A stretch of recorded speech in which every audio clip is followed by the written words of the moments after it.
Buenos días.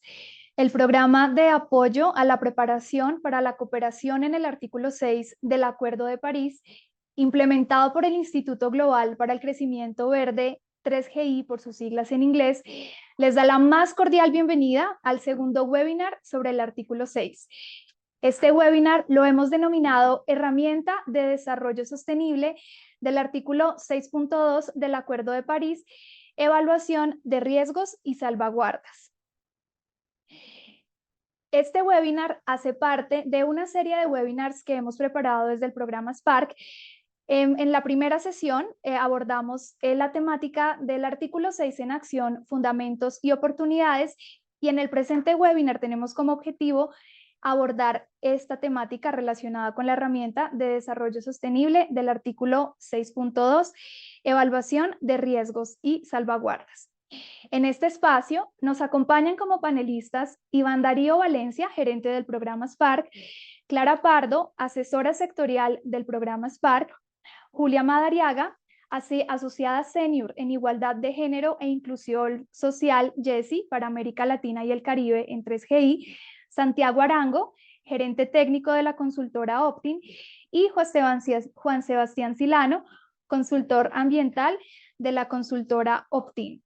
Mi nombre es Nicole Walteros y soy la consultora del programa Spark para la gestión del conocimiento y los estaré acompañando como moderadora en este espacio. Nuevamente agradecemos a todos por su participación en este espacio y los invitamos a hacer uso del módulo de preguntas y respuestas que pueden encontrar en la parte inferior de sus pantallas con el símbolo de Q&A. Al finalizar la exposición tendremos un espacio para resolver sus inquietudes. Sin más preámbulo, damos inicio a este espacio con las palabras de bienvenida del gerente del programa Spark en Colombia, Iván Darío Valencia. Iván, buenos días y bienvenido. Muchas gracias, Nicole, por la presentación. Bienvenidos a todos los asistentes que nos acompañan hoy en línea. Tenemos 61 asistentes, un buen número que están interesados en esta temática de las salvaguardas en el nuevo mecanismo del artículo 6.4. La herramienta de desarrollo sostenible del mecanismo 6.4 es una nueva herramienta que promete volverse como el estándar de referencia mundial para la evaluación de riesgos y el manejo y el abordaje de salvaguardas en los mercados de carbono. Así se está constituyendo hoy en día tras la decisión del órgano supervisor del artículo 6.4 de la Convención Marco de Naciones Unidas sobre Cambio Climático. Y es por eso que decidimos traerles hoy, tras el primer webinar sobre el artículo 6, un, un webinar específico sobre esta herramienta para profundizar en detalle de cómo deben implementarse en los nuevos proyectos de artículo 6.4 que esperamos todos proliferen en el mundo en poco tiempo y que puedan implementarse desde luego también acá en Colombia. Entonces venimos a contarles de qué trata esta herramienta y también contarles el ejercicio que se hizo desde Spark Colombia con apoyo de la consultora Optim, a quienes también agradecemos su presencia hoy en este webinar, quienes evaluaron esta herramienta y aterrizaron, la interpretaron para Colombia, para las circunstancias específicas nacionales, para que también pueda volverse un referente para el país, para los mercados de carbono, no solamente internacionales, sino también los que operan a nivel nacional. Entonces, pues es un placer nuevamente estar con ustedes en este espacio de la mano de Asocarbono. Un saludo a Francisco Ocampo, director ejecutivo de Asocarbono, y los dejo nuevamente con Nicole y espero que tengan un excelente webinar y un gran aprendizaje de esta herramienta. Gracias, Iván, por estas palabras de inicio y precisamente quiero cederle la palabra a Francisco Ocampo, director ejecutivo de Asocarbono, para que nos acompañe con unas palabras de inicio. Estamos muy agradecidos por esta alianza estratégica y contribuir a facilitar este espacio de creación de capacidades. Entonces, Francisco, adelante. Muchas gracias, Nicole, a 3GI, a Iván Darío, a todo el equipo, a Optim. nuevamente por este espacio, por su disposición en acompañarnos y apoyar este esfuerzo en aprender, entender, asimilar todo lo concerniente al artículo 6, que para el mercado en Colombia es muy importante, estratégico, en el caso nuestro, para poder iniciar un proceso de construcción de una hoja de posición y propuestas alrededor de la participación de Colombia en transacciones internacionales. Muchísimas gracias nuevamente, un gusto y bueno, los dejo con el equipo de 13i. Un abrazo para todos. Gracias, Francisco, por tu apoyo con el programa y por contribuir a facilitar este espacio. El presente webinar tiene como objetivo presentar los nuevos requisitos del mecanismo del artículo 6.4 del Acuerdo de París, orientado a fortalecer las capacidades para el diseño e implementación de proyectos. En este sentido, hemos preparado la siguiente agenda para el día de hoy. En primer lugar, queremos presentarles la recapitulación del artículo 6.4 y resaltar el estado de implementación de este mecanismo. En segundo lugar, queremos presentar la herramienta de desarrollo sostenible del artículo 6.2 y la propuesta de nuestro programa Spark para la aplicación en Colombia. Posteriormente, es importante para nosotros presentar la interpretación nacional frente a la evaluación de riesgos y salvaguardas. Y finalmente, queremos tener un espacio de interacción con ustedes, con el público que nos acompaña en este espacio. Queremos conocer sus apreciaciones, sus opiniones y preguntas también que vamos a responder al final de esta sesión con nuestros panelistas, por lo cual les invitamos a que nos acompañen igualmente en este espacio que resulta de gran relevancia para el ejercicio que estamos adelantando el día de hoy.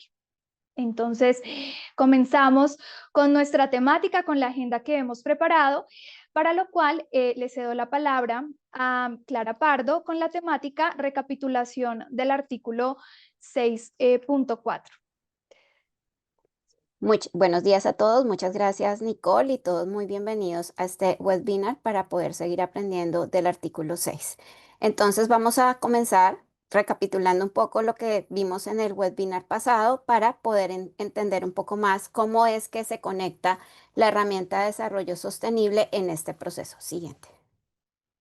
Bueno, entonces, primero que todo, hay que tener en cuenta varios elementos. Entonces, el artículo 6 permite actividades de mitigación en todos los sectores. Entonces, es todas las actividades de mitigación, de reducción o remoción de emisiones que puede hacer cualquier sector de la economía, desde una generadora de energía, el sector transporte, el sector forestal, el sector industrial, las ciudades y demás.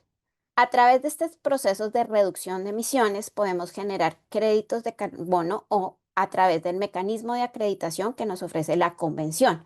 Para eso tenemos dos enfoques, como lo veíamos, digamos, son tres enfoques, pero los que nos permiten básicamente generación de créditos y demás son el enfoque cooperativo, que es el del artículo 6.2, que es un acuerdo entre dos países, y también tenemos el artículo 6.4, que es en el que vamos a enfatizar un poco hoy, que es cuando un desarrollador privado puede generar reducciones a través de proyectos. Entonces, siempre vamos a mirar que hay unos estándares nacionales, internacionales, para llegar a un acuerdo bilateral, y en el caso del 6.4, pues vamos a tener que desarrollar proyectos a través de unas metodologías y demás, y pasar por una serie de etapas para poder certificar y obtener las reducciones o los que llamamos el Reduction Emission 6.4.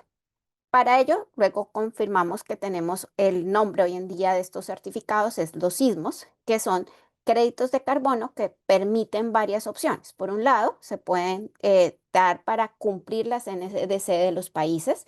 También que en el 6.4 hay una parte de los créditos que deben quedar para el país, que son los MCUs, como lo vamos a ver ahorita, y otros propósitos internacionales de mitigación. Entonces, de ahí los compradores pueden adquirir estos créditos para diversos usos, desde a utilizarlos en su NDC o hasta poder, digamos, poder compensar emisiones y llegar a sus objetivos empresariales neto cero. Siguiente.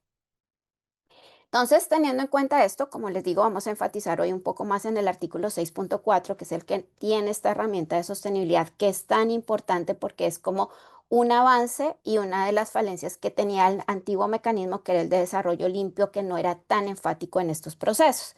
Entonces, por un lado, el artículo 6.4 por eso busca aumentar la ambición climática de una manera cooperativa. Funciona muy similar a los que ya conocen el mecanismo de desarrollo limpio y tiene una base y acreditación que es sujeta a la gobernanza de la convención.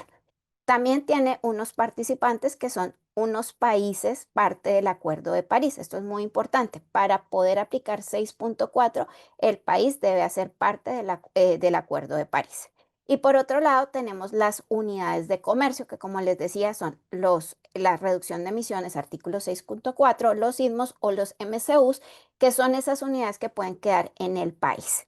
Todo esto bajo una supervisión internacional a través de modalidades, procedimientos y directrices, donde pues vamos a tener distintos roles. ¿Qué características tiene el 6.4? Pues que básicamente tenemos la reducción de emisiones autorizadas que han recibido una autorización conforme al párrafo 42 de reglas, modalidades y demás, y el ITMO cuando se transfiere por primera vez y se informa a una base de datos del artículo 6 para contabilizar en el resumen. Esto es también muy importante porque esto es lo que nos permite a nosotros generar la transparencia en el sistema de que no haya, digamos, dudas de que esas emisiones existen o no. Por eso se garantiza a través de una trazabilidad y registro de estas emisiones.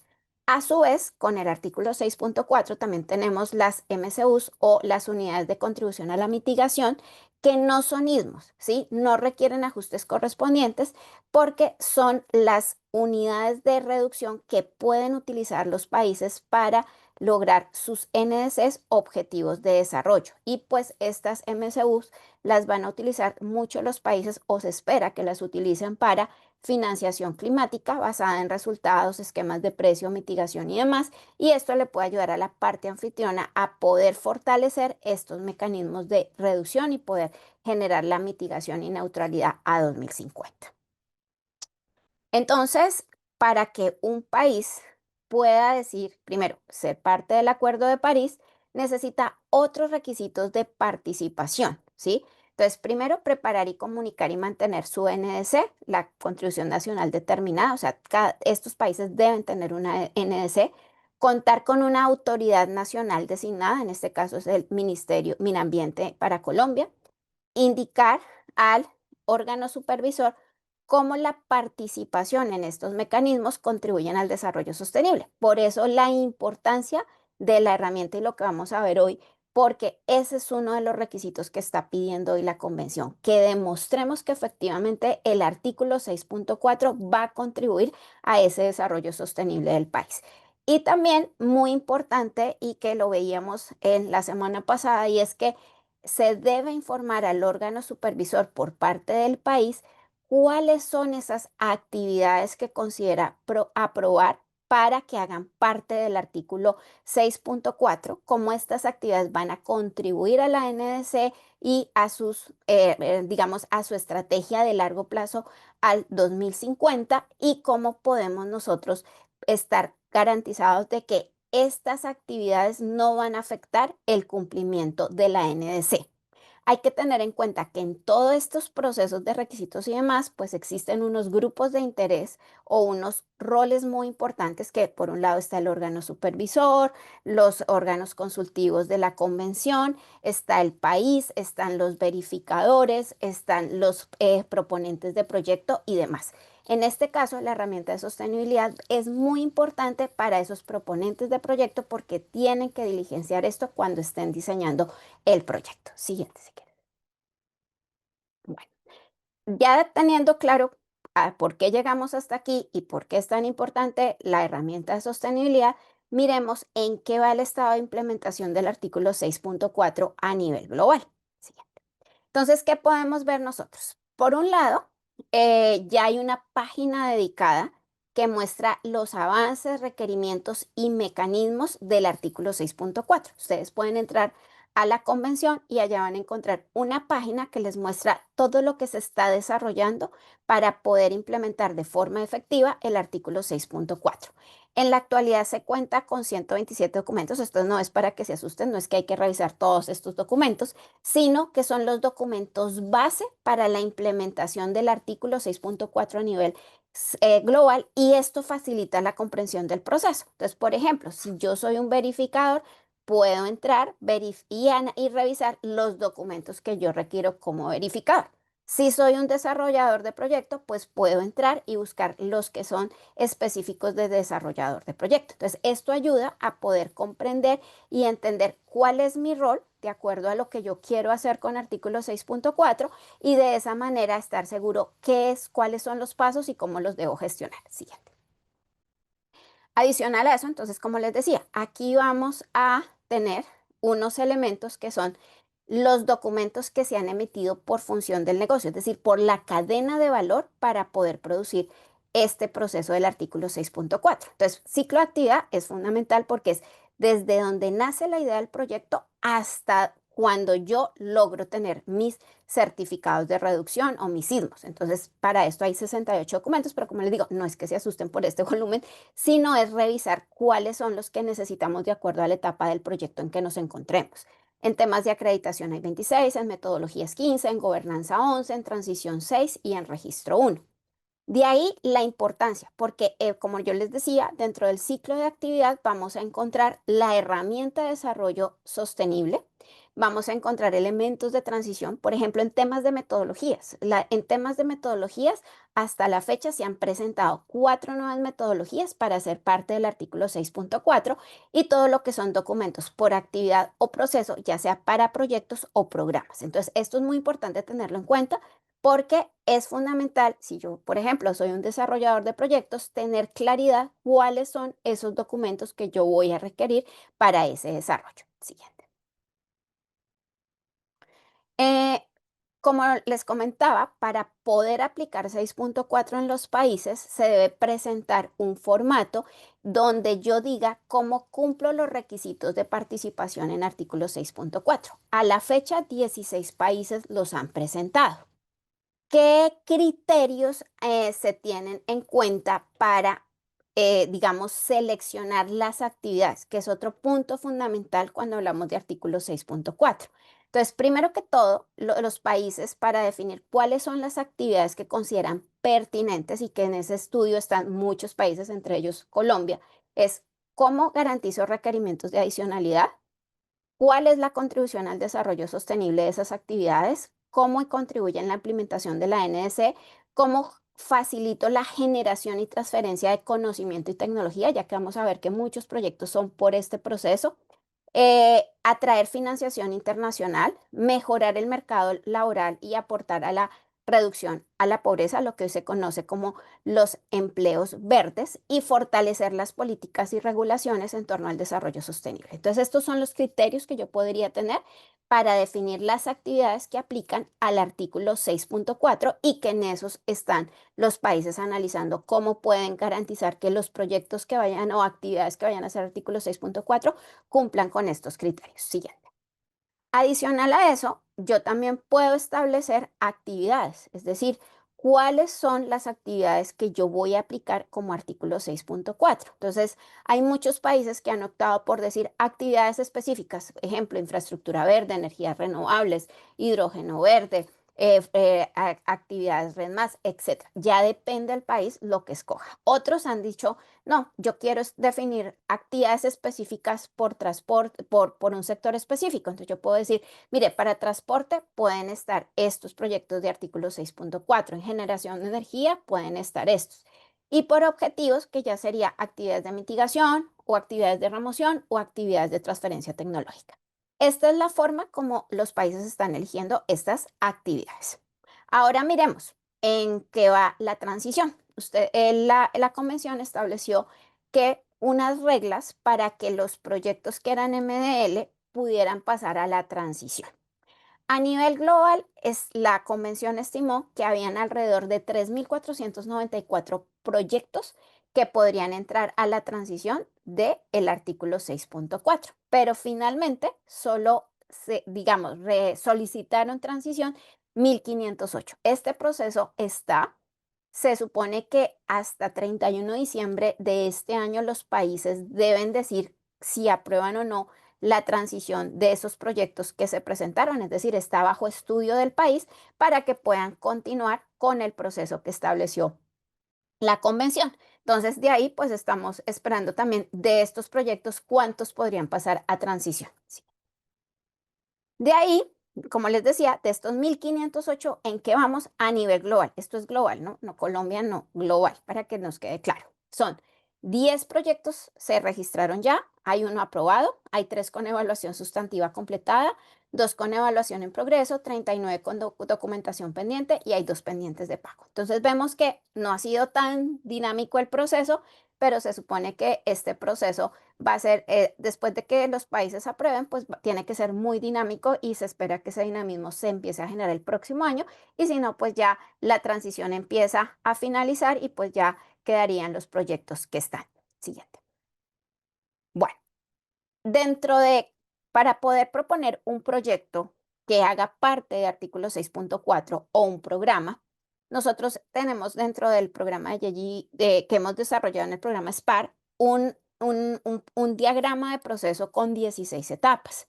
Si nosotros vamos a mirar, cada una de estas etapas parten desde formular el proyecto, presentarlo a la convención, surtir los procesos de evaluación, verificar temas de metodología, etc. Pero lo que hoy estamos trabajando acá en el objetivo de este webinar es específicamente el tema de salvaguardas. Y esto está en una etapa crucial del proyecto, que es la etapa número 3. Siguiente. Entonces, ¿qué es lo que tiene esta etapa? Esta etapa lo que nos permite a nosotros es que el participante debe comunicar hagan de cuenta que es el proyecto, es la estructuración del proyecto que nosotros vamos a trabajar. Junto a esa descripción del proyecto, que tiene ya un formato establecido, como lo ven acá en la diapositiva, se debe diligenciar la herramienta de desarrollo sostenible. Es decir, que hoy en día no es solamente presentar el proyecto, sino que ese proyecto debe ir acompañado de la herramienta de desarrollo sostenible que estableció la convención y que está dentro de uno de los documentos que les comentaba ahorita que se han desarrollado para artículo 6.4. Aquí observan la carátula de ese documento y esa herramienta nos va a permitir, esa herramienta con el proyecto va para una consulta global para ver si alguien tiene objeciones con el proyecto. Entonces, como ustedes ven, la base hoy en día no es solo tener un proyecto, sino también que ese proyecto haya diligenciado la herramienta de desarrollo sostenible, que es lo que vamos a profundizar hoy en este webinar y mirar cómo se integra Colombia y cómo está en relación al tema de salvaguardas en el país. Entonces, esto como para analizar muy bien todas las etapas que tiene el proceso de artículo 6.4, donde obviamente intervienen distintos actores del proceso. Entonces, muchas gracias y le doy paso a Nicole para continuar con este webinar. Muchas gracias, Clara, por esta recapitulación que nos acabas de presentar del artículo 6.4 y también muy importante conocer cuál es el estado de implementación a nivel global. Bueno, ya tenemos esta recapitulación, tenemos claros los elementos principales del artículo 6.4 y en ese sentido queremos tratar la temática objeto de este espacio y es conocer la herramienta de desarrollo sostenible precisamente del artículo 6.4 y conocer la propuesta del programa Spark para la aplicación en Colombia. Para abordar este tema, invito a este espacio a nuestra panelista Julia Inés Madariaga Villegas, quien es la asociada senior en igualdad de género e inclusión social, Jessy, para América Latina y el Caribe de 3GI. Julia, bienvenida y te cedo la palabra. Buenos días a todos y todas. Es un gusto estar en este webinar del día de hoy. Gracias, Clara, por ese resumen fundamental del artículo 6.4. Es una oportunidad fabulosa porque nos encontramos precisamente frente a un tema que tiene gran relación con los aspectos sociales y ambientales. Entonces, en primer lugar, ¿cuál es la definición de salvaguardas sociales y ambientales que utiliza la Convención y que en general ha utilizado la cooperación en los últimos años? Y es criterios, mecanismos y herramientas que permiten medir posibles impactos de iniciativas de desarrollo y evitar un resultado no deseado. Y esto tiene varios ámbitos. Uno de los más importantes es precisamente permitir mitigar esas consecuencias negativas no deseadas, y eso implica hacer un análisis previo para poder calcular la intervención, qué implicaciones tiene. El objetivo en el contexto del artículo 6 y en particular del procedimiento de 6.4 es poder tener una mayor integridad ambiental y social de todos los proyectos y actividades, es decir, que no sean aspectos separados o divididos en un proyecto, que se fortalezca la confianza y la reputación de los mercados en Colombia.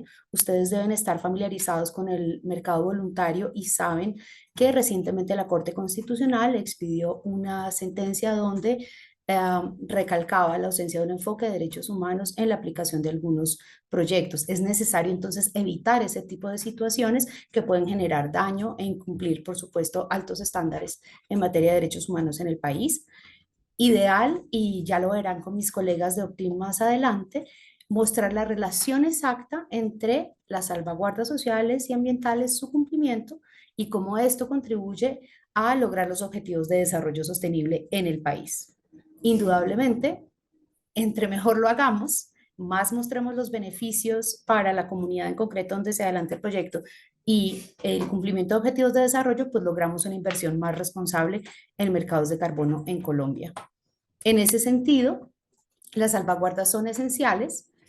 Por supuesto, en el artículo 6 están expresadas en términos de la obligación de las partes, pero lo más importante, además de reconocer las distintas implicaciones desde un enfoque de derechos humanos como el derecho a la salud, los derechos de los pueblos indígenas, de las personas migrantes, niños y niñas, personas con discapacidad, y vamos a ver más adelante en detalle la de género, es cómo las salvaguardas nos invitan a tener mejores prácticas. Indudablemente existen normas y estándares jurídicos de cada país, y estos deben ser evidentes en el cumplimiento de las actividades de mercados de carbono. Y por otra parte, a la luz del 6.4, la herramienta que vamos a conocer hoy, que es la herramienta de desarrollo sostenible, es un estándar que se establece para todas las partes. Vamos a ver entonces cuáles son los temas que esta herramienta trae, cómo se aplicarían en el contexto de Colombia y cuáles adicionales podríamos sumar desde una perspectiva de un análisis de las comunidades colombianas, de cómo se aplicarían en las actividades que el Estado colombiano pudiera priorizar como actividades elegibles en el contexto del artículo 6, y ver entonces cuáles son las mejores prácticas. Siguiente. Entonces, son necesarias las salvaguardas para ampliar la protección, todos los sectores, incluidos aquellos que no están cubiertos, para que tengan esas medidas de protección. Es decir, el énfasis en prevención y protección de los derechos que ya hemos enunciado es una de las herramientas más poderosas y que son las que deben incorporarse dentro de un sistema nacional de salvaguardas como lo tiene en su diseño el Estado colombiano. También tenemos, por supuesto, la posibilidad de mejorar la implementación y el seguimiento. Muchas veces, a pesar de hacer estudios de impacto ambiental, a pesar de hacer estudios previos, nos encontramos durante la implementación y el seguimiento desafíos que no habían sido considerados al inicio de la formulación, de manera que la salvaguarda acompaña todo el proceso de ejecución y nos habilita distintas medidas para que las comunidades puedan expresar inconformidades, potenciales daños, y otras situaciones que no son ideales, pero que se pueden abordar a tiempo cuando existen las salvaguardas. No tienen que escalar a un escenario de tensión o conflicto, ni mucho menos a un escenario judicial, porque las salvaguardas habilitan ese diálogo permanente. Asimismo, como lo dijimos desde el principio, estas salvaguardas están estrechamente ligadas al desarrollo sostenible. De hecho, podemos dejarles más adelante en el chat el vínculo a la página de la UNFCCC, donde ya existen matrices tipo, donde se pueden diligenciar los campos, donde se señala cómo una actividad de un sector específico puede contribuir al cumplimiento de uno de los objetivos de desarrollo sostenible. Y vamos a verlas entonces una a una, las que contiene la herramienta, y vamos a mostrarles también la reflexión acerca de cuáles podrían ser complementarias. La primera de ellas, por supuesto, es energía, y es cómo miramos que la ocasión de promoción del uso sostenible de la energía, y especialmente en el caso colombiano, energía solar, pues pueda permitir la reducción de emisiones de gases de efecto invernadero y no generar otras afectaciones. Y aquí permítanme compartir un ejemplo. Desde Spark y desde GGGI hemos promovido en Colombia el fortalecimiento de las comunidades energéticas. Si ustedes están familiarizados, esta iniciativa que es muy importante porque permite llevar energía renovable y limpia a distintas zonas de nuestro país, cuenta actualmente con más de 17.000 comunidades que se inscribieron en el registro que el ministerio habilitó. Resulta que los recursos financieros para llevar a cabo estas comunidades energéticas con total subvención por parte del Estado alcanzan más o menos para 1.000 comunidades. Es decir, que al menos 16.000 de ellas no podrían ser atendidas bajo este modelo. Sin embargo, de esas que ya han sido implementadas ya tenemos aprendizajes y el aprendizaje nos muestra que indudablemente es necesario vincular la generación de capacidades técnicas, la generación de capacidades financieras y la posibilidad de que las personas que son partícipes del proyecto desde el inicio puedan comprender algunos elementos que hemos encontrado en la práctica difíciles. Por ejemplo, muchas personas consideran que la energía solar al provenir del sol pues no tiene ningún costo. Es un mito frecuente en zonas rurales y por eso explicar la infraestructura que requiere un proyecto de energía solar, los costos asociados a los equipos y el uso de estos y su mantenimiento es fundamental para que el proyecto sea sostenible.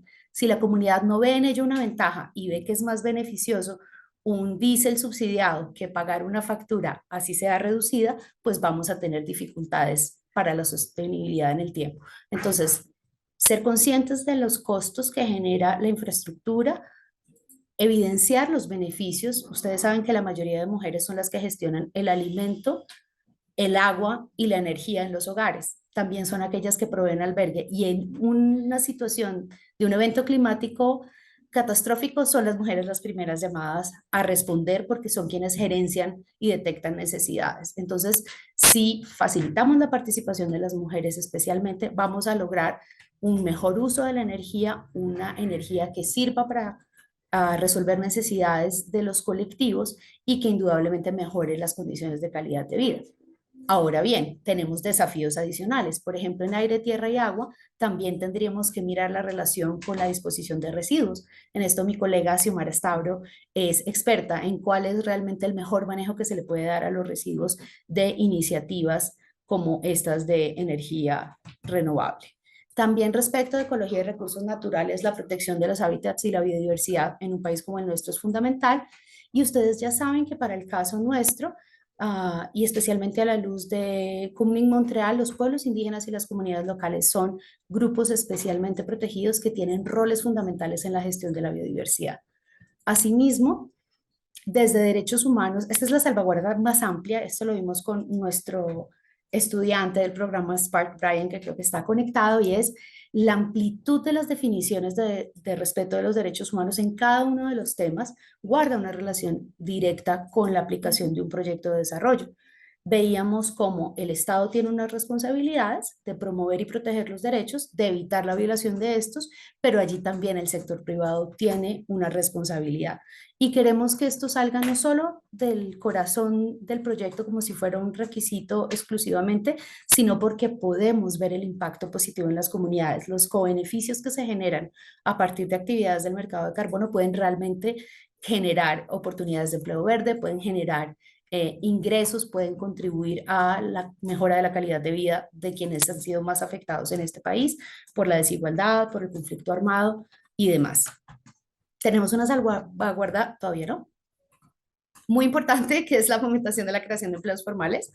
Indudablemente en Colombia existe una amplia normativa y esto es algo muy importante y es la existencia de la salvaguarda no reemplaza el marco normativo local.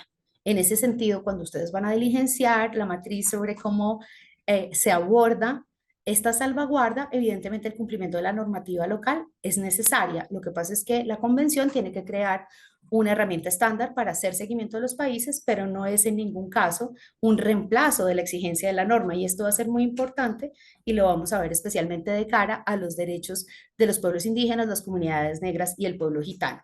Fortalecer la participación de manera amplia incluye en el caso colombiano una normativa especial. Lo mismo para salud y seguridad. Existen múltiples dispositivos en la normativa colombiana para atender en los proyectos de distinta naturaleza cuál es el estándar que se debe aplicar. Como les decía, en materia de género es fundamental esta salvaguarda porque si bien, como ustedes la encuentran descrita en la herramienta, es muy sencilla y es prevenir que cualquier actividad refuerce estereotipos de género o excluya a las mujeres y niñas de ciertas actividades, el alcance en términos de el desarrollo que ha tenido en Colombia el enfoque de género y la normativa aplicable nos permite mostrar no solamente que no se limita su participación, sino que se promueve de manera positiva la misma, con los argumentos que les mencioné previamente, pero también reconociendo que en Colombia los niveles de organización de las mujeres son elevados. Incluso a raíz del conflicto armado, muchas mujeres víctimas de desplazamiento forzado adquirieron roles de liderazgo en sus municipios y en distintas regiones, participan en mesas de víctimas, tienen mucho que decir acerca del desarrollo local, de manera que vincularlas es esencial para el éxito de los proyectos. Volviendo al ejemplo de comunidades energéticas, nosotros decimos en GGGI, sin comunidad no hay comunidad energética. Entonces, lo mismo aplica para la participación de las mujeres y el reflejo en los proyectos de estas potencialidades que se desarrollan cuando las mujeres estamos presentes. Indudablemente, y esto es muy importante, la manera como la Convención ha nombrado las salvaguardas no es necesariamente como las entendemos en Colombia, y esto va a ser fundamental al momento de que el Estado colombiano decida adoptarlas y reportar, y es tenencia de la tierra y reasentamiento involuntario es una de las que es conceptualmente más compleja, dado que en Colombia la propiedad sobre la tierra es uno de los orígenes y núcleos duros del conflicto armado. Entonces necesitamos siempre comprender no solo la profundidad de este tema en el contexto colombiano, las 95 disposiciones que tiene el Acuerdo de Paz para la Reforma Rural Integral, sino esa relación que existe entre la propiedad sobre la tierra, el despojo y la posibilidad de llevar a cabo proyectos de desarrollo. Una de las cosas más complejas que hay en Colombia es hacer estudios de títulos. Sabemos que a nivel urbano la potestad de la titulación es del municipio, pero a nivel rural únicamente la Agencia Nacional de Tierras. Entonces, cualquier procedimiento que implique el uso de un terreno a nivel urbano o a nivel rural tiene una complejidad que es importante.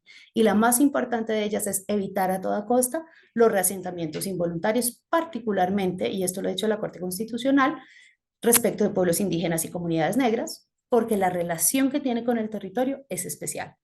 También, a raíz de la ratificación de la Declaración de Naciones Unidas sobre Derechos del Campesinado, encontramos que es importante considerar esa relación con el territorio que tienen las comunidades campesinas, aunque no tengan un derecho colectivo a la tierra, como es el caso de otras comunidades, como los pueblos indígenas. Y esta salvaguarda es muy importante porque ha sido nombrada solo como pueblos indígenas desde la herramienta, pero en el caso colombiano, la protección del derecho fundamental a la consulta previa, al territorio colectivo, aplica a pueblos indígenas y a comunidades negras. Y aunque el pueblo romo gitano no tenga derecho colectivo a la tierra, también es considerado un grupo étnico en el marco del convenio 169 de la OIT y por lo tanto deben tener también protecciones especiales a la hora de implementar un proyecto que les pueda afectar. La corrupción indudablemente es una realidad en Colombia. Tenemos índices internacionales como el de Transparencia Internacional que así lo muestran y es fundamental demostrar que todas nuestras actividades aplican la mejor cantidad de medidas preventivas para evitar este tipo de actos y, por supuesto, el patrimonio cultural. Y aquí tenemos clave entender que por un lado tenemos un patrimonio cultural material, como los restos arqueológicos que implican una articulación con el ICANN y una serie de medidas preventivas, y por el otro lado el patrimonio cultural entendida como usos y costumbres, lengua, prácticas espirituales de pueblos y comunidades que necesitan también gozar de protección. Por eso la traducción lingüística, además de la traducción contextual, pueden ser herramientas fundamentales a la hora de implementar un proyecto para garantizar su sostenibilidad. ¿Cuáles adicionales entonces podríamos agregar en el caso colombiano? Más allá de modificar, como les decía, un formato que es general para que la convención pueda hacer seguimiento, son 3 temas que consideramos desde Colombia fundamentales para nuestro contexto y que sería ideal que el Estado colombiano, cuando tome una determinación de cómo integrar esta herramienta en el Sistema Nacional de Salvaguardas, considere si las ve pertinentes. Para nosotros la seguridad alimentaria tiene una importancia fundamental. Es imposible generar bienestar sin tener en consideración lo que implica la seguridad alimentaria en el país. Máxime cuando tenemos, por ejemplo, en pueblos indígenas niveles más altos de desnutrición que el resto de la población. por supuesto, la participación de las partes interesadas, y aquí es donde insistimos en las distintas formas de participación que reconoce la normatividad y que están reconocidas en el país y que deberían ser pertinentes de acuerdo a ese alcance, y por supuesto la viabilidad y sostenibilidad en el tiempo.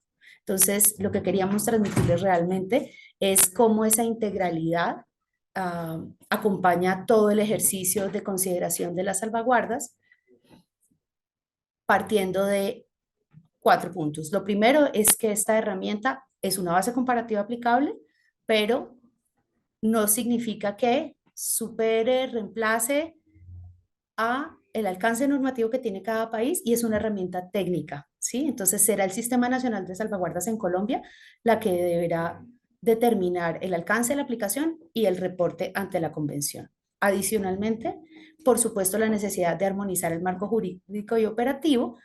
¿Por qué? Porque nos permite identificar buenas prácticas y hacerlas visibles. Entonces, la herramienta también es, en últimas, una posibilidad de hacer esa documentación y de compartirla para repetir, por supuesto, las cosas que han sido positivas y que han dejado impactos buenos en las comunidades, que mejoran su calidad de vida y donde el conjunto de los mercados de carbono puede mostrar esa relación directa con los objetivos de desarrollo sostenible. Y para finalizar, por supuesto, queremos mostrarles en mayor detalle metodológico y con ejemplos cómo fue el análisis que los colegas de Optim realizaron para GGI, para este equipo Spark en particular, sobre un análisis muy profundo de esa propuesta de salvaguardas existentes, cómo se pueden adoptar estas adicionales para Colombia y qué es efectivamente útil para nuestro país. Ese es el aporte realmente del artículo 6.4, y es todas las reglas y mejores prácticas a la mano, pero por supuesto la responsabilidad que hay, tanto al sector privado como al Estado colombiano dentro del contexto local. Muchísimas gracias. Muchas gracias, Julia, por la presentación de esta herramienta a nivel internacional y por las apreciaciones que haces respecto de su posterior implementación, como se determine en el país más adelante. Y precisamente como tú lo mencionabas, el programa Spark, con apoyo de la consultora Optim, ha realizado una interpretación práctica de esta herramienta internacional aplicado a Colombia, lo cual nos lleva a la siguiente sección de este espacio, y es conocer esta interpretación nacional frente a la aplicación de riesgos y salvaguardas, para lo cual le cedo la palabra a Santiago Arango, quien es el gerente técnico de Optim, para que nos presente cuáles fueron los asuntos metodológicos que se abordaron para realizar esta interpretación y cuáles fueron los hallazgos que resultaron de ello. Bienvenido, Santiago, gracias por acompañarnos en este espacio y te cedo la palabra. Mil gracias, Nicole. Yo tuve el honor y el privilegio de ser el líder del equipo que estuvo a cargo de este análisis, de este estudio. Les vamos a compartir rápidamente, incluso aquí está conmigo Juan Sebastián Silano, el experto ambiental que hizo parte del equipo con el que hicimos este trabajo, en el que venimos trabajando, como bien tú sabes, Francisco, desde el año pasado. Y de paso aprovecho también para agradecerle a Francisco, a Oso Carbono y a todas las empresas que veo entre los participantes que se tomaron el tiempo para aceptar nuestra invitación para presentarles cómo estábamos viendo esto, qué propuestas teníamos y que nos retroalimentaran de manera temprana sobre esto. Veo empresas del sector transporte, energía, industria conectados, incluso hay colegas de otros países, súper bienvenidos. Nos encanta el intercambio de experiencias con otros países que tenemos retos similares en América Latina. Lo que nosotros comenzamos a hacer y el enfoque que quisimos darle a esto es: queremos que estas salvaguardas sean beneficiosas para todos los actores en los mercados de carbono. La primera actividad que hicimos fue justamente una revisión de literatura. Revisamos todos los estándares internacionales, los lineamientos y los reportes, tanto en Colombia como en el mundo. Gold Standard, CORSIA, el Climate Action Reserve, el BCS en Estados Unidos, incluso pues proyectos desarrollados en Colombia, los revisamos en detalle para ver qué impactos están teniendo a nivel sectorial, digamos, para el sector energía, para el sector transporte, para el sector industria, para el sector agua y saneamiento, de manera independiente. ¿Y qué se puede implementar, digamos, en Colombia a partir de esto? Por supuesto, un insumo clave es la herramienta de desarrollo sostenible del artículo 6.4 del artículo del Acuerdo de París. Y pues ahí entramos a ver los impactos de los proyectos. Nosotros, y esto lo alcanzamos a conversar con Francisco y varias empresas que están aquí presentes cuando hicimos la socialización inicial, creemos que unas buenas salvaguardas, digamos, pueden garantizar no solamente el desarrollo exitoso de los proyectos y su contribución al desarrollo sostenible, que es los que busca el SD Tool, sino que también creemos que pueden garantizar la integridad climática de los proyectos, que es algo muy importante y es algo que vemos que en algunas ocasiones ha fallado en proyectos que se han desarrollado tanto en el mercado voluntario como regulado y en últimas esto termina afectando la reputación de todo el mercado. Justamente vemos que estas salvaguardas implementadas de manera preventiva nos pueden ayudar a evitar ese tipo de problemas y garantizar que el proyecto sea exitoso, que reciba beneficios tanto el desarrollo del proyecto como comunidades locales y que también le sirvan al país para pues, cumplir sus compromisos a nivel internacional en el marco del Acuerdo de París. Entonces ya Julia contó un poquito qué vemos nosotros como salvaguardas. Aquí a la derecha pueden ver nuestra definición de salvaguardas ambientales y sociales que usamos en el estudio. Básicamente son los lineamientos que buscan asegurar que los proyectos construyan el desarrollo sostenible y no tengan impactos negativos en las comunidades y el medio ambiente. Importante aquí resaltar, tampoco esperamos que las salvaguardas o los proyectos de reducción de emisiones solucionen todos los problemas de los sitios donde se ubican. Sabemos que esto es un tema delicado y sí, en, digamos, países como Colombia, que tenemos tantas necesidades básicas insatisfechas y tanta pobreza en tantas regiones del país, sabemos que las expectativas de las comunidades locales muchas veces, cuando llega una empresa interesada en hacer inversiones, es solucionar todos sus problemas. Nosotros lo que queremos garantizar es que el proyecto de reducción de emisiones no desmejore el bienestar de la comunidad y por supuesto que contribuya a su bienestar y desarrollo sostenible, pero no esperamos que el proyecto solucione todas las dificultades. Sabemos que esto pues, no sería sostenible en el tiempo y justamente ya lo vamos a explicar, por eso nació una de las salvaguardas adicionales que estamos proponiendo acá para Colombia, que es la sostenibilidad en el tiempo de las inversiones y las reducciones de emisiones que busca el proyecto para garantizar, digamos, que los beneficios se mantengan en el tiempo. Ya me estoy comiendo mucho tiempo, pero rápidamente, este es el esquema que presentamos de propuesta para evaluación de riesgos con base en la herramienta de Naciones Unidas. Simplemente se realizan preguntas de manera sistemática que me permitan analizar y gestionar todos los riesgos de cada una de las iniciativas y según las respuestas, el desarrollo del proyecto y el interesado, digamos, en llenar el formulario de desarrollo sostenible de Naciones Unidas debe contestar si sí hay riesgos, si hay potencialmente riesgos o impactos, si no o no aplican. Y con eso se desglosan, digamos, nuevas preguntas que el desarrollador debe contestar o simplemente cuando no apliquen, pues se justifica la exclusión de algún criterio.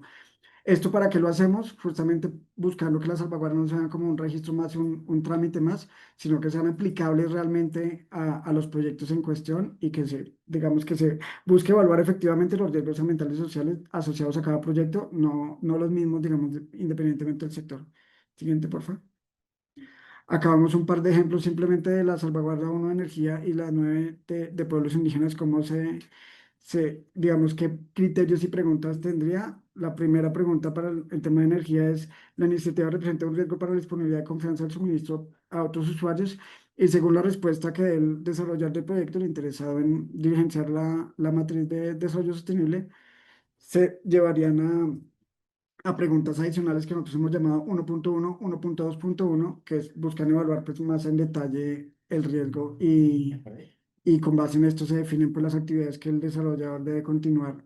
Y ya Juan Sebastián va a explicar en más detalle cómo continúa la gestión de riesgo.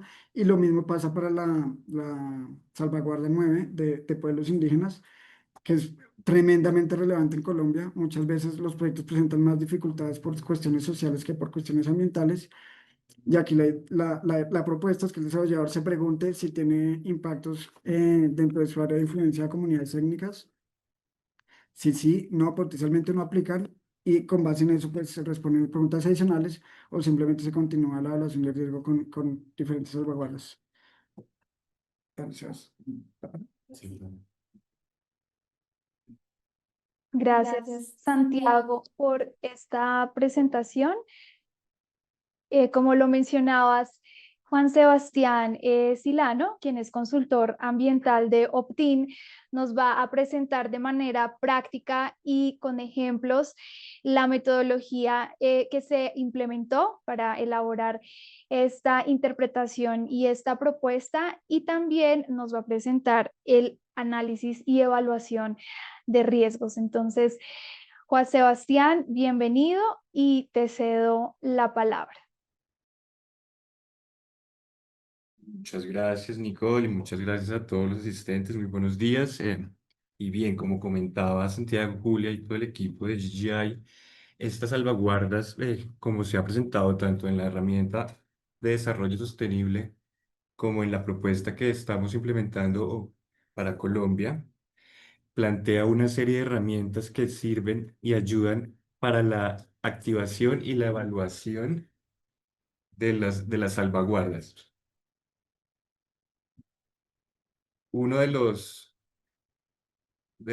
procesos de evaluación que se siguen es contemporáneo, es un proceso participativo que permite identificar y gestionar los impactos negativos, asegurando la responsabilidad social y ambiental y respeto a las comunidades locales, como bien se ha vendido. Y asimismo, las iniciativas o proyectos o actividades pues también deben identificar los objetivos de desarrollo sostenible relevantes y anticipar, esto es muy importante, anticipar impactos negativos potenciales hacia estos objetivos de desarrollo sostenibles. Entonces, como bien decía, el proceso de la evaluación de salvaguardas ambientales y la identificación de objetivos de desarrollo sostenible es un proceso que va alineado en esta gráfica que es de la herramienta de la convención. Las salvaguardas ambientales y los principios, los 11 principios que utiliza la convención buscan también que a partir de ellos, y como lo explicaba Santiago, identificar esos riesgos e impactos negativos potenciales o reales, establecer unas medidas de mitigación, las cuales también van acompañadas de las medidas de mitigación hacia los impactos negativos que se hayan identificado en la selección de objetivos de, de los objetivos de desarrollo sostenible, perdón. A partir de esto, luego de esto, perdón, se realiza la consulta con las partes interesadas y otros grupos de interés, la validación como en el proceso de los mercados de carbonos y el monitoreo de indicadores ambientales y sociales a nivel de actividad, tanto para los riesgos ambientales y sociales como para los indicadores de desarrollo sostenible. Y por último, la verificación. Entonces voy a explicar un poquito más paso a paso cómo es esta evaluación de riesgos e impactos que sirve para la activación y la implementación de las salvaguardas en todo el ciclo de vida del proyecto. Esta evaluación de riesgos, como lo plantea el SDTool, y no solo el SDTool, sino distintos estándares como Gold Standard y nuestra propuesta también, tiene tres grandes pasos seguidos de actividades continuas. El primer paso es la identificación de posibles riesgos e impactos negativos. El segundo paso es el establecimiento de las medidas, tanto para evitar, minimizar o mitigar esos impactos relacionados. Y el tercer paso es la validación y monitoreo de los indicadores de actividad. En este sentido, el primer paso consiste en la evaluación inicial de riesgos con el formulario de evaluación inicial de salvaguardas que presenta la convención en su página de internet, o como presenta la propuesta para Colombia con las 14 salvaguardas. Este formulario permite, a partir de preguntas genéricas o para cada uno de los principios o salvaguardas, para los cuales si la respuesta a alguna de estas preguntas es sí o potencialmente, el proponente de la actividad del proyecto deberá realizar una evaluación adicional en relación con cada uno de los criterios bajo la salvaguarda afectada. Esta evaluación adicional busca identificar los impactos comparando los escenarios con proyecto sin proyecto y evaluar una probabilidad de ocurrencia en un primer sentido. Para esto se usan los formularios y los criterios de evaluación tanto de la convención como de la propuesta, y estos se concertan y se consultan con la comunidad para identificar impactos que no se hayan evaluado por parte del evaluador o expectativas que se puedan generar por parte de los distintos grupos de interés. Siguiente. En este caso, bueno, la evaluación usa el formulario para resumir, de las 14 salvaguardas, si hay respuestas sí o potencialmente a esas preguntas iniciales, se debe analizar y responder cada una de las preguntas asociadas a uno de los criterios de cada salvaguardas, y obviamente esta información se debe concertar con las comunidades para identificar riesgos y expectativas. El segundo paso de establecimiento de medidas de investigación consiste ya en la valoración de uno de los documentos más importantes que tiene el proyecto de las actividades para gestionar sus impactos, tanto reales, potenciales, ambientales y sociales, mediante el Plan de Gestión Ambiental y Social. Esto no es un documento nuevo, se aplica para muchos de los proyectos y en muchos de los estándares. En este documento, el proyecto debe definir esas acciones de mitigación de cada uno de los potenciales impactos definidos, correspondidos en la evaluación como sí o potencialmente, tanto a nivel de salvaguardas como a nivel de criterio. Se deben establecer indicadores a nivel de actividad, y esto es muy claro también para la convención, que los indicadores a nivel de actividad deben incluir como mínimo los parámetros de monitoreo, los criterios de aceptación de dicho indicador, la estimación de los recursos y la carga, digamos, de responsabilidades dentro del proyecto para cada uno de esos indicadores, y describir igualmente los procedimientos de seguimiento a cada uno de esos indicadores. Entonces, el plan de gestión ambiental es un plan que se elabora de manera participativa, donde se incluyen las medidas y acciones que se proponen para mitigar esos impactos negativos identificados tanto a nivel de salvaguardas como a nivel de objetivos de desarrollo sostenible, estableciendo esos indicadores a nivel de actividad y describiendo los procedimientos de seguimiento y monitoreo para cada uno. Y el tercer paso ya consiste en la validación y monitoreo de esos indicadores y todas las acciones y todas las gestiones que realiza el proyecto para la gestión de sus impactos. Este proceso para las actividades de la 6.4 pues se hace completando el formulario que está en pantalla, 6.4 Form AC 016. Y para las iniciativas que no estén, digamos, participando en las actividades del artículo 6.4, se espera o se propone que este seguimiento, este procedimiento de monitoreo sea incluido en el plan de gestión ambiental. En ese sentido, este procedimiento debe incluir obviamente la descripción de los indicadores, la unidad de los datos, cuál es la fuente de dichos datos, los procedimientos, frecuencia y método de medición de los mismos. Estos indicadores se deben enviar en los formularios a la entidad designada, o en su caso al organismo de validación y verificación.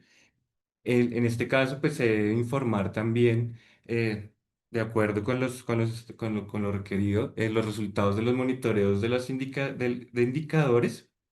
Asimismo, el proceso de verificación, las actividades, la entidad designada verificará el monitoreo para las actividades del artículo 6.4, y en el caso de las no 6.4, el objetivo, pues, la verificación debe ser por parte de un organismo de validación o verificación, el cual pues hace el proceso de seguimiento y retroalimentación, el cual también consiste en establecer mecanismos con las comunidades y con las distintas partes interesadas.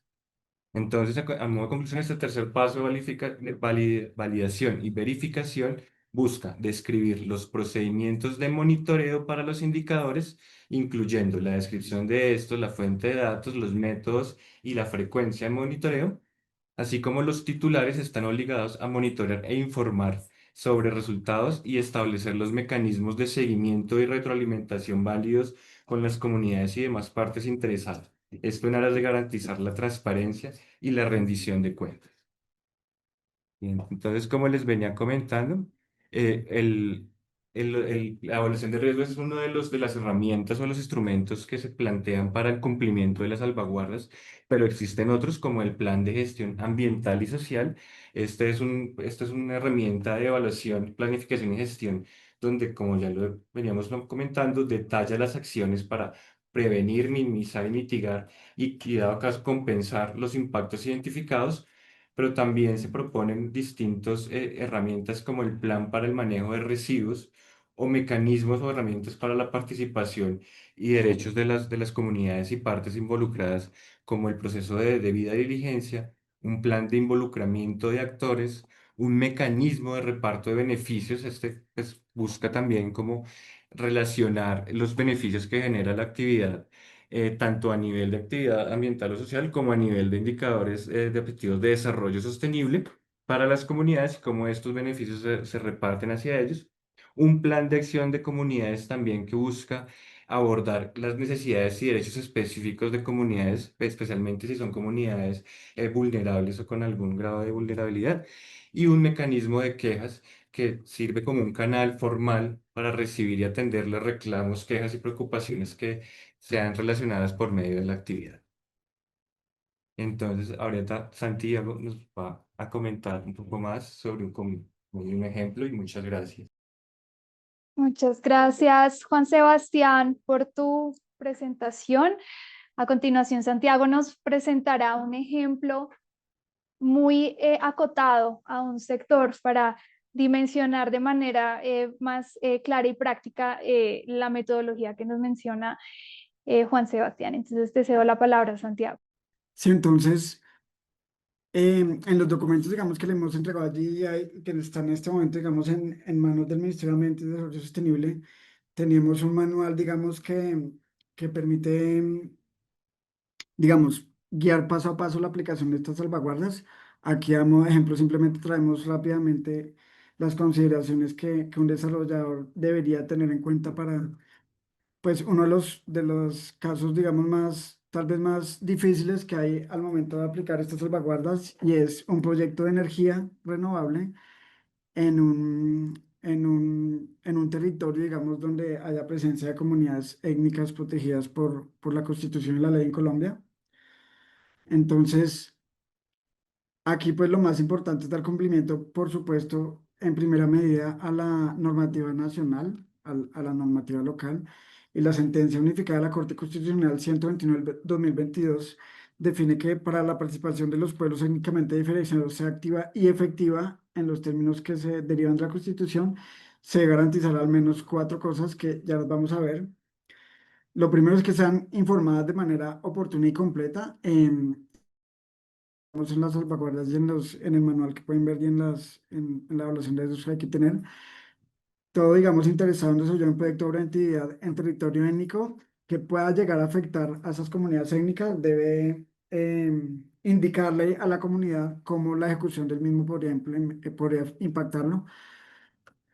Debe propiciar espacios de diálogo y concertación con dichas comunidades étnicas. Debe permitir que las comunidades se puedan pronunciar de manera libre y sin interferencia sobre ventajas y desventajas de sus preocupaciones, inquietudes y cualquier otra, digamos, interés que ellos tengan sobre el desarrollo del proyecto en sus territorios, y que puedan tener cierto grado de incidencia en las decisiones que se toman. En las salvaguardias de manual establecemos que lo que más buscamos, digamos, y más proponemos es que las comunidades locales tengan incidencia, es justamente en esas medidas del plan de gestión ambiental y social que se va a establecer. Si el proyecto está sujeto, digamos, a licencia ambiental en Colombia, como pasa pues con proyectos de energía renovable que superen cierta capacidad instalada, el proyecto pues naturalmente debe desarrollar el estudio de impacto ambiental, y muchos de esos capítulos del estudio de impacto ambiental sirven para articularse con el plan de gestión ambiental y social que necesitaría el proyecto de reducción de emisiones. Y la propuesta aquí es, igual que en el caso del desarrollo del estudio de impacto ambiental, que la comunidad local afectada, la comunidad étnica, tenga la oportunidad de incidir sobre las medidas de manejo ambiental y social que van a tener, y que se le socialice sobre los impactos que va a tener, las medidas que va a tomar la empresa ahora interesada en el proyecto obra o actividad en sus territorios. Dale, por favor. Entonces, el paso a paso, digamos, que pueden ver más en detalle los documentos, es, pues el primero que ya lo vimos, es la evaluación de impacto ambiental y social del proyecto en particular. Nosotros ya hicimos un ejercicio pues de revisar más de 200 proyectos a nivel mundial, de qué impactos tienen cada uno de los sectores, y les dejamos a todos los interesados una lista de impactos típicos ambientales y sociales según la tipología de proyecto. Naturalmente ustedes saben pues bastante bien que el impacto ambiental de un proyecto depende del proyecto en sí, pero también del lugar donde se desarrolle. Entonces, pues la evaluación del impacto ambiental tiene que ir mucho más allá de la lista de tipología que nosotros proponemos. Aquí, importante también considerar que se busca evaluar impactos directos como indirectos. no solamente durante todas las fases del proyecto, ¿no? Durante la preconstrucción, la construcción, la operación y el desmantelamiento. Luego, garantizar la consulta previa libre e informada de acuerdo a lo establecido por la Constitución para que la comunidad tenga la oportunidad de participar y influir en la toma de decisiones del proyecto. Y luego diseñar, ojalá en conjunto con la comunidad cuando sea posible, co-crear con la comunidad estas medidas de mitigación y compensación que se van a utilizar para pues, prevenir, minimizar o compensar todos los impactos ambientales y sociales negativos que se identifiquen. Y algo muy importante también es justamente ya no buscar solamente no afectar como lo decíamos, sino también pues en la medida de lo posible aumentar el bienestar de las comunidades. Entonces, en las guías y salvaguardas también dejamos todas las herramientas y esto también lo trae Naciones Unidas de cómo establecer todos los beneficios que puede tener el proyecto y dejarlos documentados. Acá tenemos diversas áreas de ejemplo de lo que un proyecto de este tipo puede traer. Varios aquí del sector energético saben que justamente las mejores oportunidades para tener proyectos de energía renovable, en particular eólica, en Colombia están justamente en regiones del país que sufren bastantes retos a nivel social y ambiental, y donde hay bastantes necesidades. Entonces, en el caso hipotético de que queramos desarrollar un proyecto de reducción de emisiones asociado a un proyecto de generación de energía renovable en uno de estos sitios, la propuesta, digamos, es que el desarrollador identifique todos los beneficios que va a tener para la comunidad. En particular, pues, y ya lo mencionaba un poco Julia, la idea es que se identifiquen todas las oportunidades de desarrollo local que pueda traer el proyecto, todas las oportunidades en salud, digamos, en el mejoramiento del medio ambiente circundante, en temas de alimentación, en temas de saneamiento básico, manejo de residuos, en temas de agua potable para las comunidades. Y en la medida de lo posible, pues que el proyecto busque e identifique todo lo que pueda aportar a las comunidades, naturalmente en conjunto con las mismas comunidades. Temas de educación, pues siempre recomendamos incluirlo. Infraestructura, ustedes lo conocen bastante bien, es algo bastante solicitado por comunidades y en un proyecto de este tipo se requiere cierta infraestructura en la preconstrucción y construcción de los proyectos e incluso en la operación y la idea es pues que esa mejora en infraestructura también sirva de alguna manera a la comunidad. Ustedes pues tendrán, si quieren, ahorita en la sección de preguntas y respuestas, decenas y cientos de empleos donde los proyectos han sido más exitosos cuando se desarrollan capacidades locales en las comunidades, fortalecimiento organizativo y comunitario. No se trata solamente pues de participarlos digamos, en la distribución justa y equitativa de los beneficios asociados de los proyectos de reducción de emisiones, sino que ellos también adquieran más capacidad de usar esos recursos y esos beneficios que tienen los proyectos. Y aquí pues hacemos la cuña y en los proyectos que hemos visto más exitosos en este sentido a nivel nacional han sido justamente los que fortalecen más las mujeres, que son mucho mejor que los hombres en la mayoría de los casos en usar los recursos en temas que mejoran pues, la calidad de vida, sus hijos y pues de toda la comunidad. Y esto era todo lo que tenemos preparado. La invitación es entonces identificar todas las áreas de mejora, digamos, que el proyecto en particular pueda tener y pues dejarlo establecido en la guía de desarrollo sostenible y pues hacerle seguimiento. Esto naturalmente ustedes también lo conocen bien, nos sirve para darle cumplimiento a los objetivos de desarrollo sostenible y a las metas también del país en materia de crecimiento verde que nos hemos planteado. Y pues ya lo hemos dicho varias veces, pero y justamente cuando se hacen este tipo de cosas en los proyectos de reducción de emisiones, confiamos en que esto ayude a que el proyecto sea más exitoso y sostenible en el tiempo, no que se generen expectativas tanto en comunidades como en las empresas que después no puedan materializarse y pues genera una frustración en todos los sentidos por no poder desarrollar el proyecto, que como les decía al inicio, para nosotros es una tragedia, digamos, que no se puedan desarrollar proyectos, porque en últimas terminamos perdiendo todos, tanto empresas como comunidades, como el país, digamos, en su conjunto. Bueno. Y esto es lo que teníamos preparado. Quedamos atentos a cualquier duda, pregunta, comentario y pues felices de compartir los documentos y seguir conversando sobre estos temas en los espacios que consideren. Bueno, muchas gracias, Santiago, y a todos nuestros panelistas. Agradecemos también a todos nuestros participantes porque tenemos unas preguntas muy interesantes en el módulo de preguntas y respuestas, entonces queremos aprovechar el tiempo que nos queda disponible en este webinar para abordar estas inquietudes, estos comentarios que ustedes nos han compartido en la medida en lo que el tiempo nos permita de los minutos restantes que tenemos. Entonces, para la metodología de este espacio, voy a invitar a nuestros panelistas a que por favor revisen las preguntas del chat y puedan abrir su micrófono y abordar las que pues les aparezca en su orden y también las que consideren relevantes abordar en la temática que estamos tratando. Entonces, Julia, te cedo la palabra para abordar las preguntas que consideras en este momento, en este espacio, en los minutos que nos quedan. Muchísimas gracias, Nicole, y de nuevo gracias a todos y todas, Santiago, Juan Sebastián, Iván. Es un gusto compartir con ustedes. Sí, me llamó mucho la atención la primera pregunta que está en el chat, porque claro, la herramienta da susto y uno dice, uy, Dios mío, nos van a cargar cosas que son del Estado. La clave está en la coordinación con el Estado colombiano. Por eso la adopción de las salvaguardas no se desconecta de las exigencias que ya están en la legislación y es más una herramienta, como lo preguntaban en la pregunta 3 que está disponible, lo vamos a poner en el chat para que la conozcan. Es una herramienta que orienta, pero indudablemente, por ejemplo, la consulta previa, libre e informada es un derecho que el Estado debe garantizar. Entonces, si hay un tercero que necesita para adecuadamente implementar el proyecto que este derecho fundamental se garantice, tiene que estar el Ministerio del Interior y tienen que estar las entidades del Estado, que son, en este caso, el Ministerio, pues el ente rector de la política para pueblos indígenas y comunidades negras y el pueblo gitano. Es decir, los y las empresas desarrolladoras no están solos y no pueden asumir las responsabilidades del Estado, pero sí deben implementar la normativa nacional y es ahí donde es fundamental el diálogo indudablemente con las entidades del Estado colombiano y la manera como se coordine el Sistema Nacional de Salvaguardas, porque efectivamente el sector privado no puede asumir la garantía de derechos que le corresponde al Estado, sin embargo sí debe cumplir la norma y no solo no hacer daño, que es un concepto que ha sido superado por incluso el de corresponsabilidad y participación significativa, y en el caso colombiano vemos muchos ejemplos. En primer lugar, las autoridades étnicas en Colombia tienen un principio de corresponsabilidad.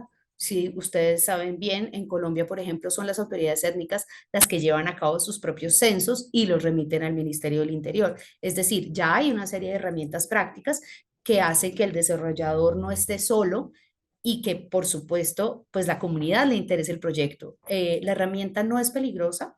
Como toda herramienta, no resuelve un problema, nos ayuda metodológicamente a organizarnos.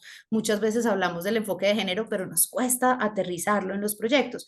Esta herramienta nos hace unas preguntas orientadoras que nos permiten precisar respuestas y nos orientan también los objetivos de desarrollo sostenible, de manera que no le tengan miedo a la herramienta. Ya la vamos a compartir en el chat. Es un Excel sencillo donde está, pues por supuesto está en inglés como todos los documentos oficiales de la UNFCCC, pero no es excesivamente compleja y quiero insistir en que mostramos el formato original que tiene 11, que va hasta patrimonio, ¿sí?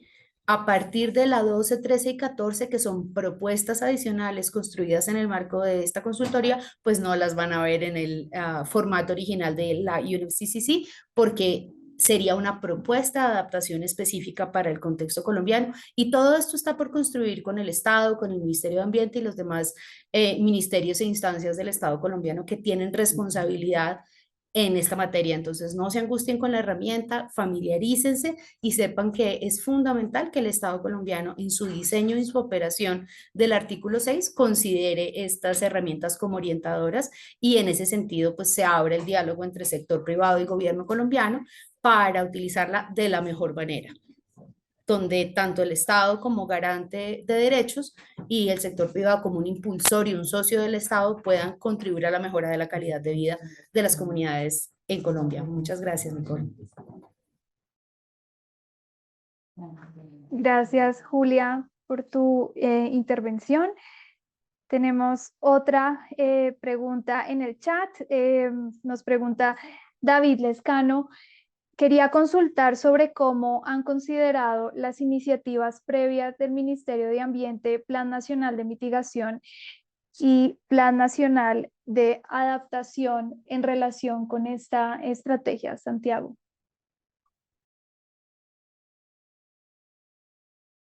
Muchas gracias, David y colegas, por las preguntas. Colombia efectivamente cuenta con un Plan Nacional de Adaptación al Cambio Climático y un Plan Integral de Gestión de Cambio Climático y pues la Contribución Nacional Terminada que presentó el Acuerdo de París.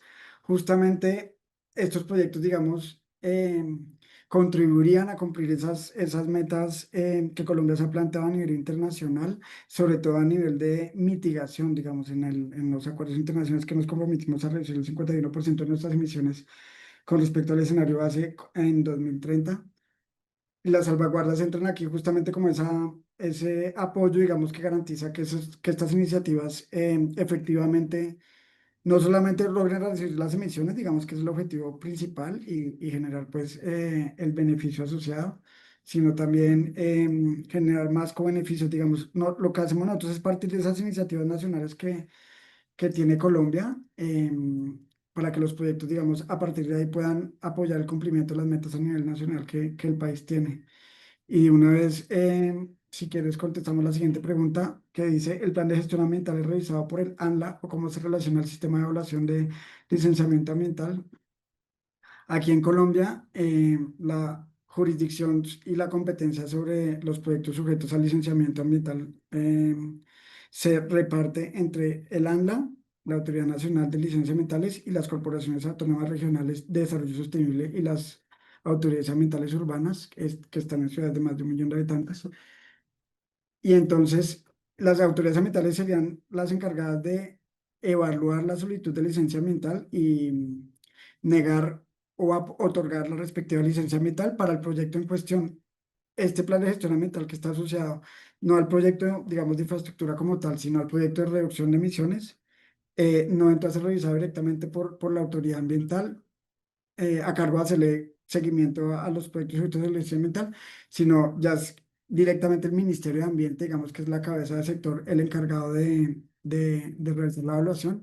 Cabe resaltar que el ANLA, digamos, tiene lineamientos y el seguimiento que hacen los proyectos sobre las actividades sujetas al licenciamiento ambiental, sí revisa la contribución que hace cada proyecto en temas de cambio climático, tanto en mitigación y adaptación en Colombia. Es un tema, digamos, que estamos desarrollando. Colombia todavía no lo tiene del todo listo, pero para responder de manera breve, ANLA sí tiene competencia para revisar esos compromisos que adquieren los interesados en proyectos sobre las actividades en materia de cambio climático. Pero en la cabeza del sector, el Ministerio de Ambiente es el encargado de revisar justamente estas iniciativas y su contribución al desarrollo sostenible y pues a la protección de los derechos de comunidades étnicas en el caso que aplique. Ok, tenemos la siguiente pregunta. Bueno, uno de nuestros asistentes nos pregunta si dentro de las evaluaciones se tuvo en cuenta cómo se hace para que los territorios especiales no queden restringidos o excluidos de la realización de iniciativas por su complejidad en la negociación y concertación. Sí, ese es un gran punto que nos toca y es una preocupación, digamos, que compartimos. Sinceramente, sentimos que, digamos, sobrepasa el alcance de nuestra propuesta. Digamos, en Colombia hay ciertas dificultades asociadas al desarrollo de proyectos de infraestructura en territorios étnicos, digamos, por la interpretación que le hemos dado al convenio de la OIT y por la manera como se está desarrollando en Colombia la consulta previa, ¿no? Donde pues las empresas interesadas en desarrollar proyectos pues se ven enfrentadas a solucionar una serie de desafíos que tienen las comunidades locales que no necesariamente son responsabilidad del desarrollo del proyecto y la expectativa de la comunidad es que pues se solucionen. Si estás pensando en particular en el caso de La Guajira, pues ya el gobierno nacional está trabajando en diversos mecanismos para acelerar estos proyectos, facilitar la negociación y cotización con comunidades locales. Sí lo hemos tenido en cuenta y lo que hacemos justamente es tratar de que las salvaguardas ayuden al desarrollo sostenible de los proyectos. Sin embargo, si hay dificultades previas, digamos, para que el proyecto de infraestructura o de energía asociado, que es el que va en últimas a generar reducción de emisiones que nos competen, ya, digamos, es mucho más complejo de solucionar. Y no podemos, digamos, de ninguna manera proponer salvaguardas ambientales sociales que de alguna manera se salten la norma o se salten los lineamientos de participación, socialización y consulta previa que establece ya la normativa colombiana y la Constitución, pero sí tratamos de que las salvaguardas justamente ayuden a todos los participantes, tanto comunidades como desarrollador, como gobierno nacional, a tener más información, mejor información y que pues tengamos más herramientas para evidenciar las contribuciones al desarrollo sostenible que hacemos. Bueno, Santiago, muchas gracias. Igualmente agradecer a todos nuestros panelistas por sus presentaciones. Este webinar ha sido grabado y nuestro objetivo es compartirles el link de la grabación en los próximos días, así como la grabación del webinar 1 que también estamos terminando de preparar para poderlo compartir con todos ustedes.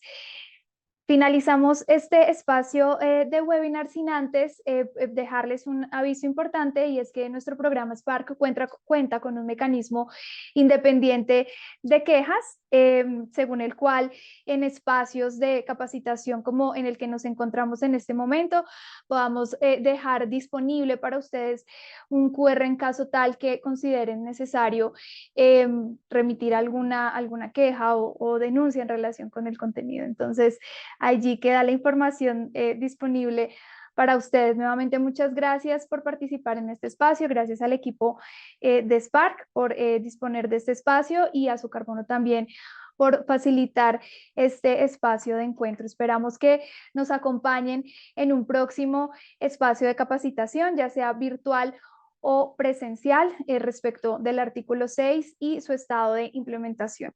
Que tengan buen día. Muchas gracias.